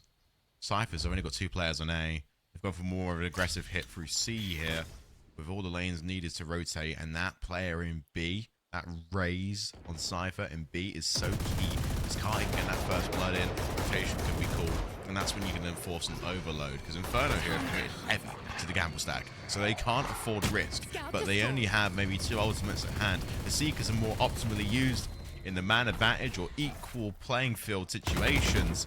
So now really, you're putting a smoke there of your Cyphers, you're putting spam shots there, the Odin's still active, and this right here is what lineups are made for. Gorgeous. Now, Radar can maybe flash through the smoke and maybe support. It all comes down to how do you read the heads-up play, because it's constantly changing for Inferno. They got a Showstopper out now, so it's a 3v3 as they all aggress forward to site. Radar now has got to react in time, and it's just not the right timing to have as you're only spamming to 1 pixel. Now it's going to be a post plan, and Cyphers again are definitely down on their luck. Down on their luck, Connie, but if there's any 2 players that you want in a retake, it's these 2. Dan with the headhunter out, trying to find those heads, but wasting so many bullets from the cabbage, and now has their work cut out for them, but might just opt in the end to try and save the op. I think getting 1 there is a good consolation prize. Probably got 25 seconds left in the round to try and get a trade. And that's why Inferno here are just playing so standard. But yeah, they know now how risky it was. The re-challenge was fine, and yeah, the operator now is going to switch hands. And that right there, despite the half switching around, is where you look towards your ultimate economy, Dan. Yeah, ult, like I mentioned before, the side of Cyphers, they still have that Tour de Force and that Showstopper. They have the From the Shadows, which is a ultimate that can more often than not be used on the defense, purely just to quick rotate or get info on into or deep the T spawns. Again, from the side of CRC, they have that From the Shadows as well. Nowhere near as useful on the attack, but Connie, the reason why Cyphers have been winning so many rounds, not Cyphers, sorry, Inferno now, is because they've been finding out where Dan is and not going there. And even in a round where they pushed him, they just one-tap him when he has the Tour de Force. Dangerous, dangerous play, but it's come off. Now we're looking at a 4v3 here. Cyphers have only got a few players positioned around the exit, and this is why it becomes such a great look thus far. They completely shut down players on A, and they even got the important rotation kill through mid. So now you have to directly aggress through onto C. That is the play call I'd say to Inferno. It's the right choice to make in this situation. But the footsteps have been heard, so the toxin orb can go up, and then as we mentioned, the site gets coming through. There's only 2 players, Connie. It's a 2 versus 4, of which Scythe is 2 bullets at most, so it's going to be extremely awkward. All of it is going to fall to probably down to the player that we're seeing on screen right now of Mystic. Has to do the most for his team and potentially bring it back, claw this round, make it a 7-5 half, and that's going to be what the side of Inferno are going to try to do their best.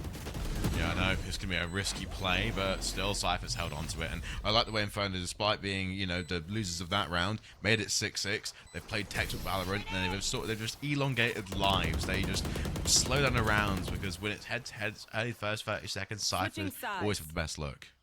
And as much as 6-6 is a better half for both of these teams, Connie, we saw in map 1 how dominant Cyphers are on their attack. So yes, you will take an even half, but in essence, it's now effectively 0-0. Hey, first to 7 wins. So it's going to be a big issue for the side of Inferno, because they need to be able to shut down Cyphers.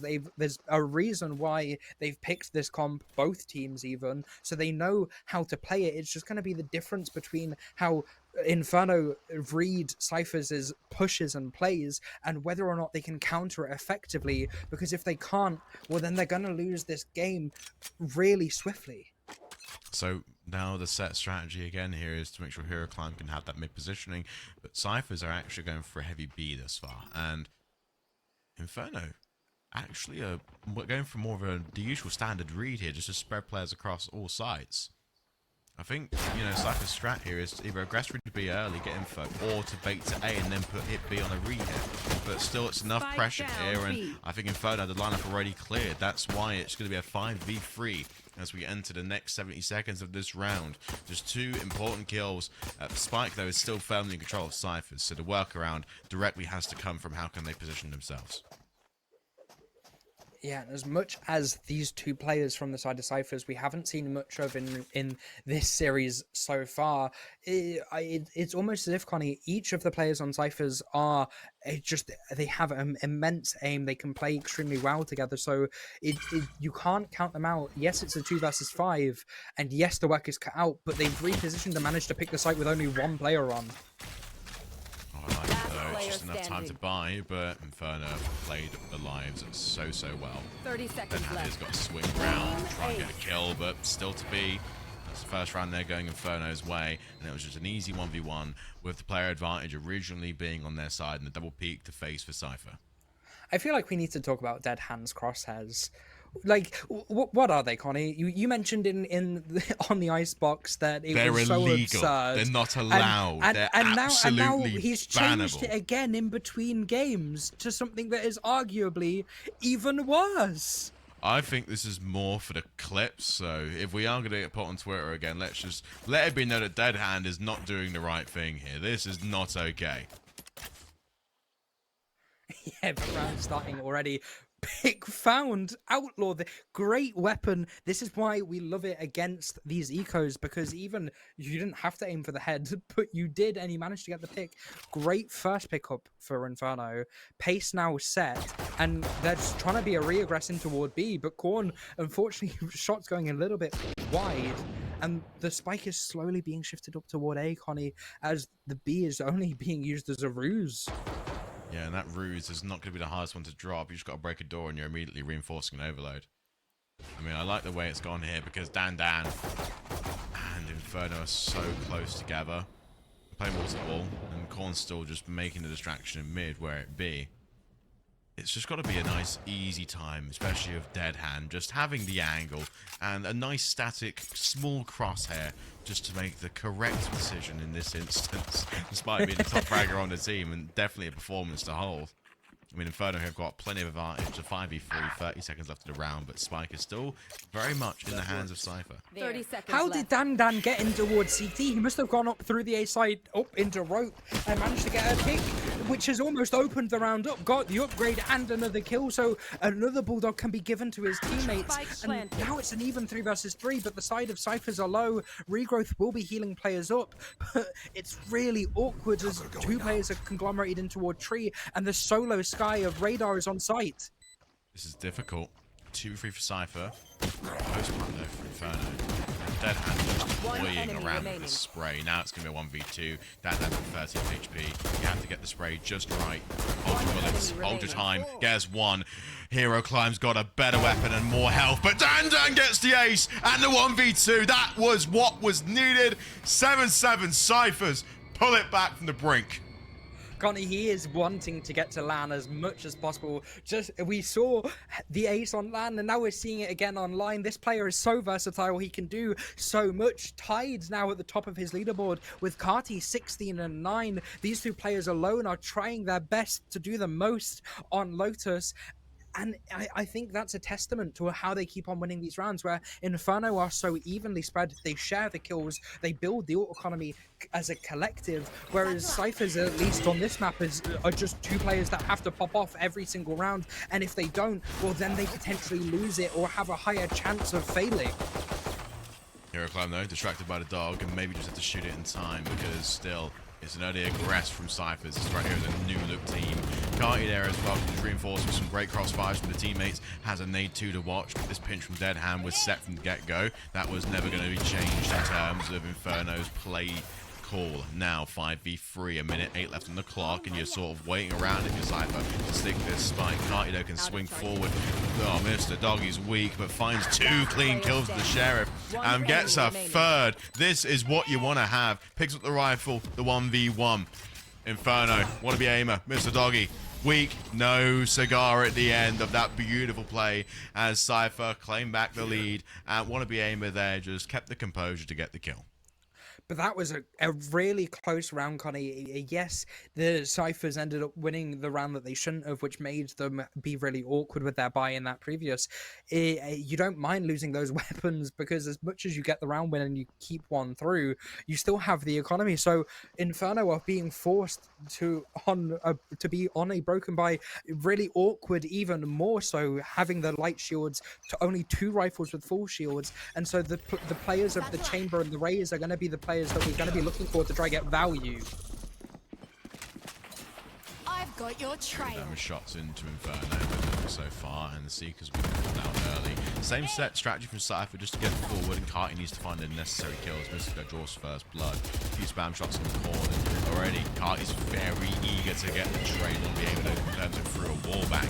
Now if you're Cypher, you need to make sure exits are cleared, and it's big damage, which Dead Hand in that position through mid-cut can reposition there and swing on a few players, using the smoke to his advantage, because this is going to be a difficult read and another confirmed kill. A 1v2 is left all alone to wannabe aimer in this situation. Faking the plant, although it's a nice high-low setup, which of course only one player can go, as Mr. Doggy there converts the final kill. We're tied 8-8, another 1v1, but this time from the last 2 players in the last round, it's Mr. Doggy's turn to convert and get the clutch. Yeah, I love high-low setups like that. Almost guarantees the round. That it did.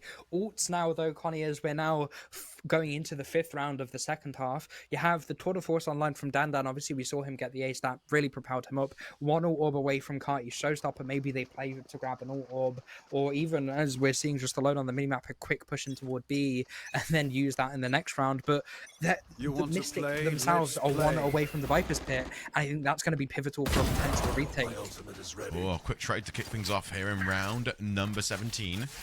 And it's just a nice look so far. I'm a huge fan of the way Cyphers can play. A Tour de Force has been popped early on, and it's holding that same angle. I mean, both players and the same agent here are just taking care of C. Whereas Cypher really needs to make sure that they can equal the pressure where it need be. It's going to be down to Dandan. But, I mean, Hero Climb's equally as patient. Yeah, I mean, Hero Claims managed to sneak up here, Connie. So Dandan, while clearing it, might not have been fully expecting. Unfortunately, did taking first blood and getting the upgrade. So now a pistol is a rifle, and numbers are in favor of Cyphers. But the spike is being toyed on where to go. It's being late grouped up over toward C. And the Viper is here to be able to stall with snake bites. So it's going to be this fight into a backside that could determine whether or not Cyphers potentially still manage to get the plant down or not. 30 seconds left. I love Cypher and when they've got this down. Dan here is still keeping it alive. 4v2. Spike needs to be committed. Reposition now or a large one for Inferno.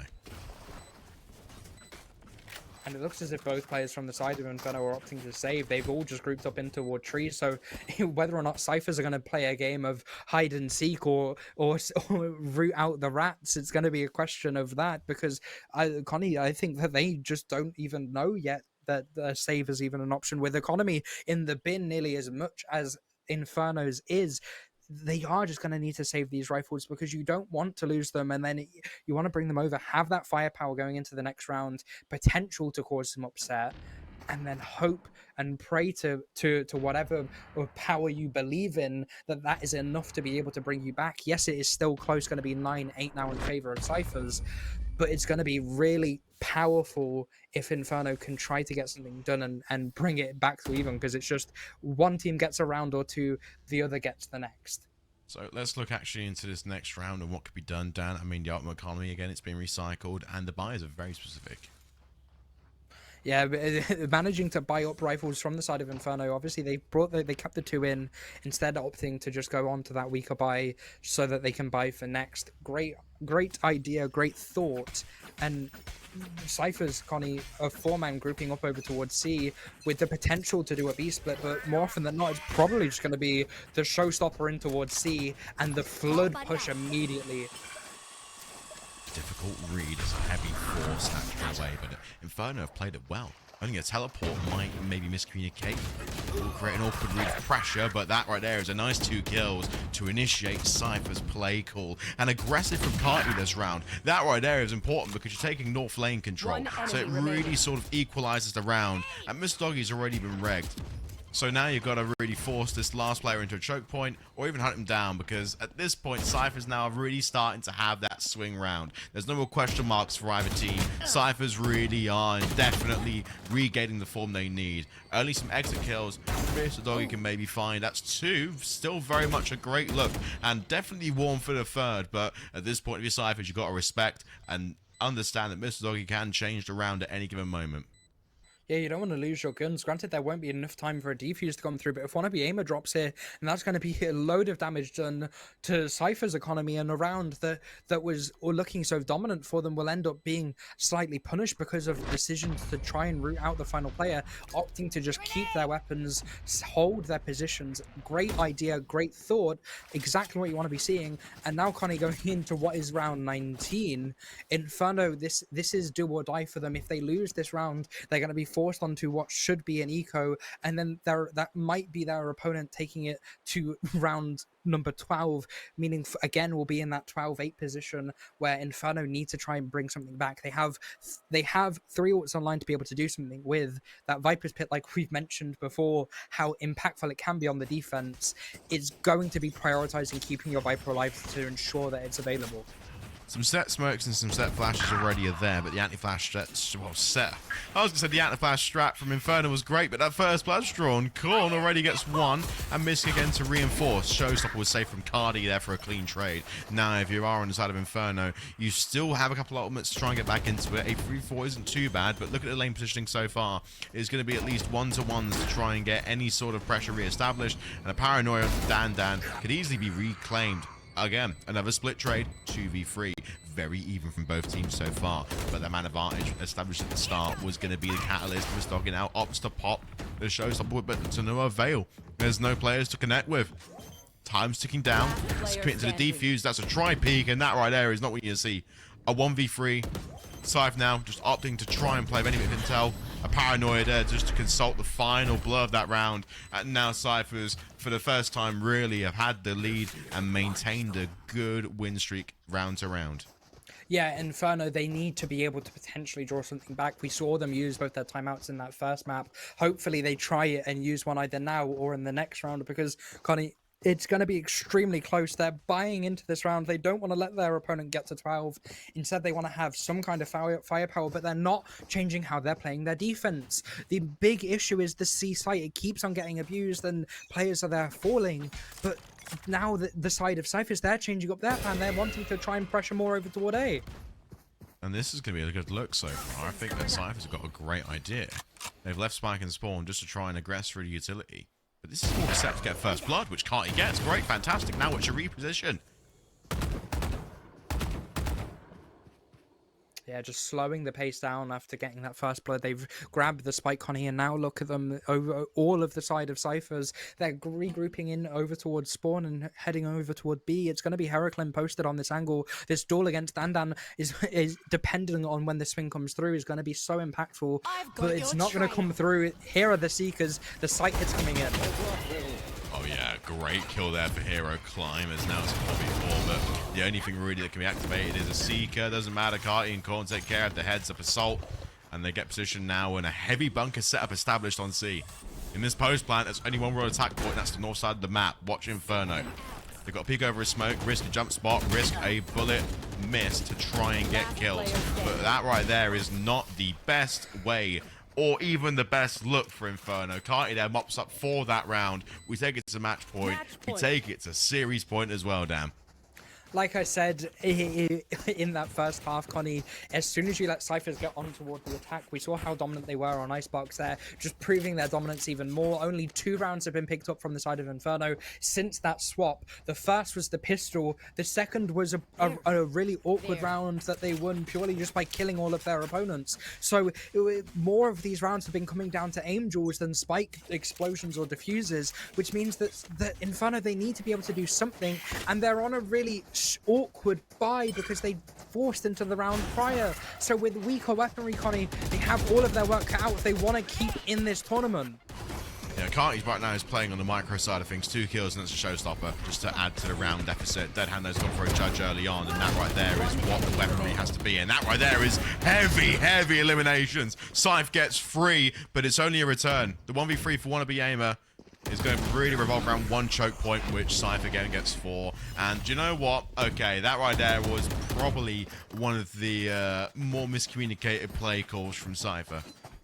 3 rounds left, Connie, if for Inferno, if they want to be able to take this to overtime. We're just looking at the scoreboard alone. The amount of kills that are on this team, the side of Cyphers, now they're on the attack, it's been evenly spread again. A team that we mentioned had just 2 star players on their defense, it's even, but in Alts, you have that same Viper Spit. I've been harkening on about it for the defense, but the side of Mystic, he's just been dying so frequently before the spike has even been committed that the Viper Spit hasn't been able to be used, and so now he's playing in towards CT, trying to potentially go over toward the A site in hopes that he can live and potentially try and get it down for a retake to get another round win. There is only 1 left if Cyphers win. They need to be playing numbers. I know, and that there is Dan's first blood for the round. And they are playing the clock. This is a much slower look so far for Cyphers, and definitely one where if you are looking for that heads-up play, the only real aggressive position on the map is going to be that Omen, number 6 there on the mini-map. Deadhand playing for a paranoia and an instant peak of contact, but it's still very much going to be, can we get the rally together? And it looks as if a B split's going to come through. The door's open from the C, so there's 2 players now in toward B main. Door's been broken, and there's the other 3, but Deadhand swung out, unfortunately falling, getting a poor timing. Another one with Mystic, and Connie, what looked like was an even 4 versus 5 is now a 2 versus 5, and Cyphers have the spike down. It's going to be extremely awkward for a retake. All of the work is cut out, and there's a showstopper on board. Carty gets 1, can't get the second. Mr. Doggy just holds the line a little bit more. The 1v4 is more or less done and dusted. There is no good look. Mr. Doggy's got to deal with 3 different angles, a high-low peak and a heavy crossfire, but it's not to be. Cypher, they get the 2-0, they aggress through, they're going to finals, they're going to land. Get those tickets, boys, because that right there was a series where we came in saying, would the reigning champs do it? Well, they damn right have done it. But it was a lot closer than what I was expecting, at least. We saw CRC's previous experiences within this tournament. They haven't looked the greatest, but they've managed to make their way to the regional final, of which they put up numbers against Cyphers, Connie. Like, we saw the scoreboard, at least on both maps, it was evenly spread with kills. It wasn't nearly as much of a stomp as teams were expecting, and so maybe this map and this series is showing that, yeah, the Cyphers are the reigning champs and they have made their way to champs now, but they aren't gods. They do bleed. Yeah, and again, that right there is one of the more humane looks that we can give, and I still think, though, it was a pretty good couple maps, though, from ZGC Inferno. I mean, Inferno held the first half very well. It really just comes down to class for these 2 teams and what really was done. I think the statistics of the map and the scoreboard itself reflect very well. I think Carty and Dan just had those lights out moments and a very, very good KD for the entire map. But I think the interesting thing was in those moments of crucial need, We saw all 5 players from Colonel Cyphers step up and really take their spot in that final. We're going to be seeing them in person. It's going to be a special time. Yeah, they proved why they are the champs. They've shown that same dominance. It doesn't matter if they've gotten rid of 2 of their previous players who've potentially moved on to other leagues, Connie, because they've managed to bring in 2 new rookies, shape them together, bring them into the team's core, and those 2 players who we haven't really seen before, of Carti and of Wannabe Aimer, they were still having their pop-off rounds, even on both maps, Carti being the top frag for their team.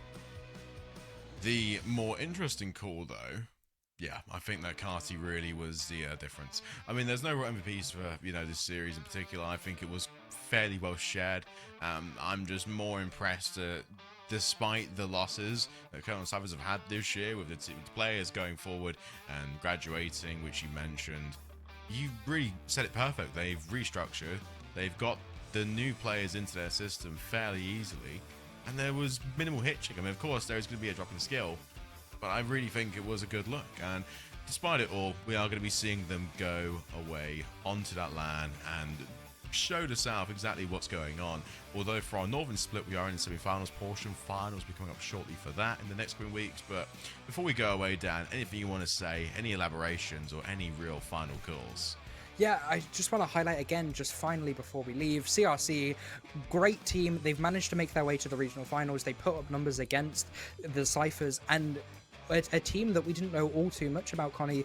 They did a lot. So for them to be able to sign up to this for this tournament, make it this deep, they should be proud of the outcome that they got, even if it wasn't necessarily what some of the players on the team were wanting today.